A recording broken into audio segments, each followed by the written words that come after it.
Hey guys, and welcome to yet another season of my career mode series. This is season 3, and I am so excited to show you guys what I've been playing because this has been so much fun this season.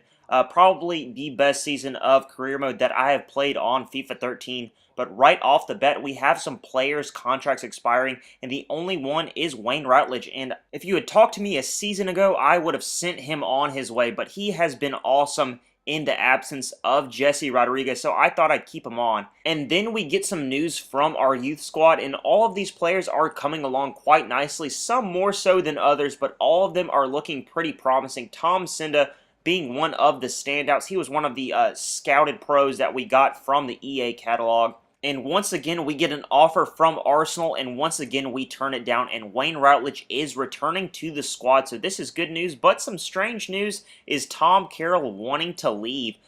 He was one of the biggest flops that I had last season, not because he didn't particularly play well, but he just did not fit into the play style that I was wanting to do. His stats seemed like he was going to fit, but when I started playing with him, some players play differently when you actually have them on the squad, playing them in the game. And so he just wasn't one of those players that I was wanting to have. So he sat on the bench quite a lot, but I'm not going to get rid of him unless I can get his value out of the sale. I'm not going to give him away for peanuts, and I'm definitely not going to give him away to a team that is playing within the Premier League that can be my rival, because I think that he can be a good player, just not for Swans. But here we go into yet another season, and we get some emails from the board saying what they want from us this season, and they are shooting low, finish mid-table. They should be aiming for those European spots, but we get quite a bit of money, 15.5 million to spend on transfers, but we have to reach the semis of the domestic and the European Cup to meet their demands. And Guillaume Palamat, if you remember, is one of those players that we got at the end of the season from our youth squad, and I was just taking a look at his stats, and he is looking quite nice. He looks like he could fit into the role of a deep-lying playmaker, which is something that we are kind of missing in this squad, but I was going to look into the free agency because as the seasons go on, they get more and more OP, and one of the players that I looked at was Matthias Silva. He is a center back, but look at how tall this guy is, 6'9" tall, with a 4-star weak foot, so I had to have him, and only 19 years old also, so he is someone that is going to progress more and more with each passing season, and is going to turn into a great player, hopefully. But we sent off that contract offer in a few days. He should come back and accept it, but we have a transfer offer for Leandro from Wolves, and it is an absolute insult, £7 million for the Golden Boot winner of last season. There is no way that is ever going to happen. But Matthias Silva has rejected our contract offer, but he just wants to know what he is going to be in the squad. And so I went back and told him, you know what, you're just going to be a squad rotational player. And if you work hard enough, you could work your way into one of those crucial first team roles. But as of right now, you're just going to be one of those people that we rotate in and out. And also, I went in and I thought that we needed to get rid of some of these players that we're not going to play this season, but we still want to see grow.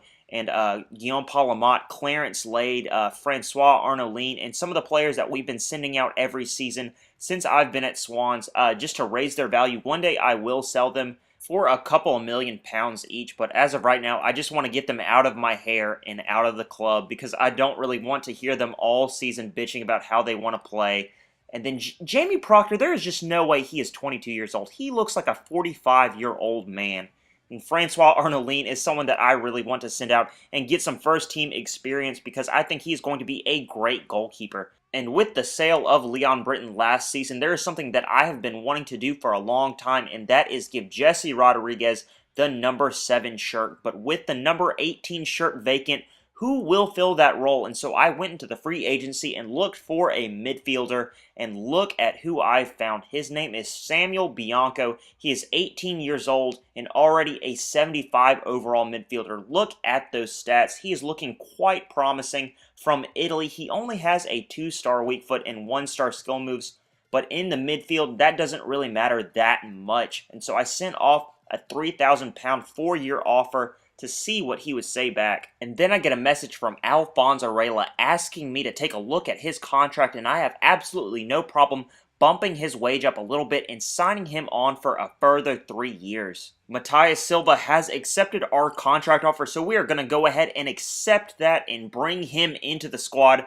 I am so excited to get that absolute man mountain out on the field. And also, Alphonse Arela has accepted our contract offer, so he is coming on for another 3 years. Also, Samuel Bianco has accepted our contract offer, so that is 3 players in quick succession that is going to make our team a lot stronger. This is the summer of 2014, so the World Cup has been going on and France win it. I was expecting Spain to sweep it yet again, but France has an extremely deep and talented squad, so I'm not that surprised. But speaking of France, PSG are in talks with Santos over Neymar, and that is extremely exciting for me. I found that Neymar usually stays in Brazil, and nobody wants that. Everybody wants to play for or against Neymar. So he is somebody that I hope PSG gets so we can play against him in the near future. But moving from one Brazilian to another, we get a transfer offer for Lucas Silva from Bordeaux. And honestly, I'm not getting rid of Lucas Silva. He is one of the players that is the linchpin of this team.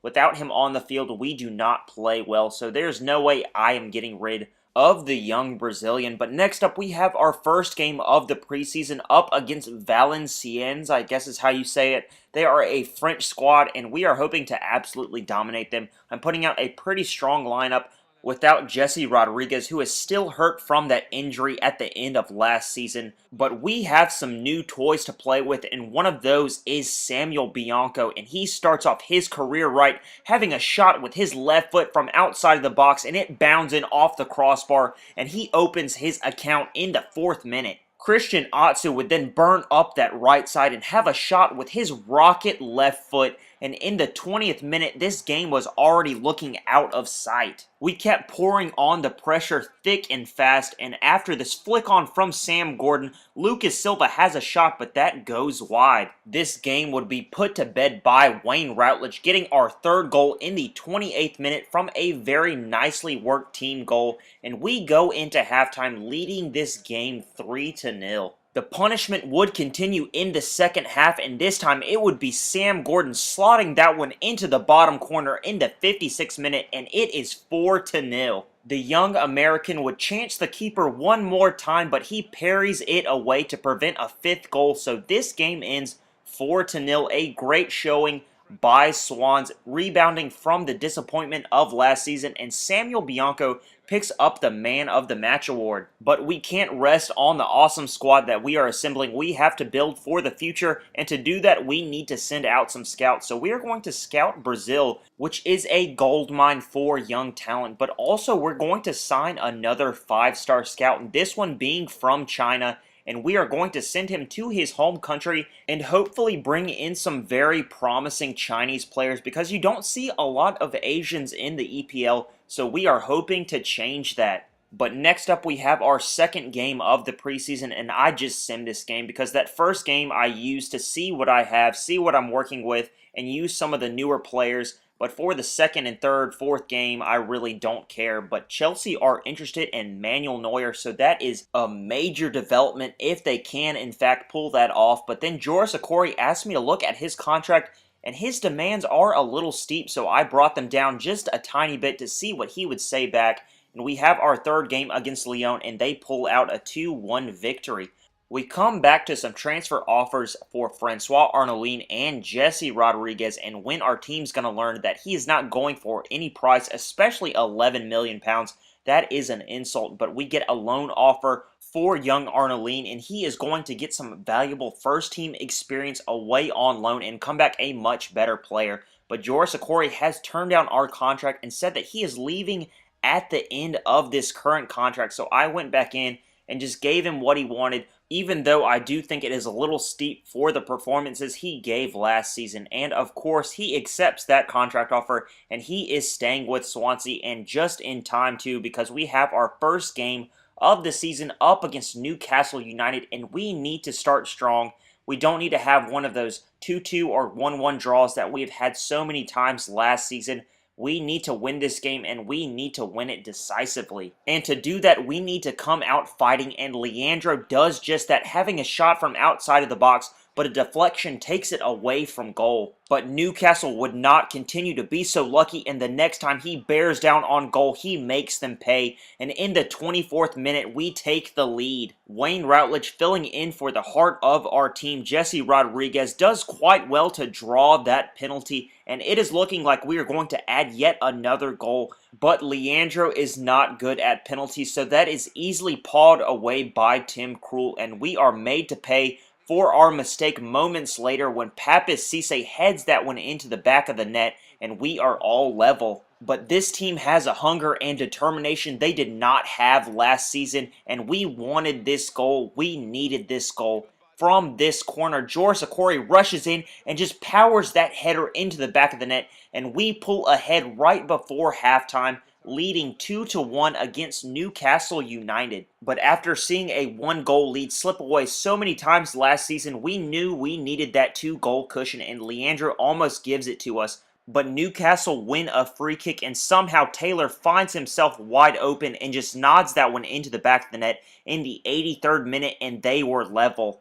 But then the hunger kicked in again, and this time it would be Wayne Routledge drawing the second penalty of the game, and he pushes everyone aside and said, "This is my penalty to take," and buries that one into the back of the net in the 90th minute, winning us this game against Newcastle United. Even though we left it late, we won this game in stylish fashion, showing the league exactly what we are about, and we are over last season's disappointment. Alright guys, that is where this episode will end. A like or a subscription is always appreciated, and I hope you enjoyed the rest of this season. I've had a ton of fun playing it. I'm almost done with it now, and there's just so much stuff that you guys need to see. So please stay tuned, keep on watching the series, and I hope you enjoy everything that's coming up. Alright guys, have a great day, and I will see you next episode. Alright, bye.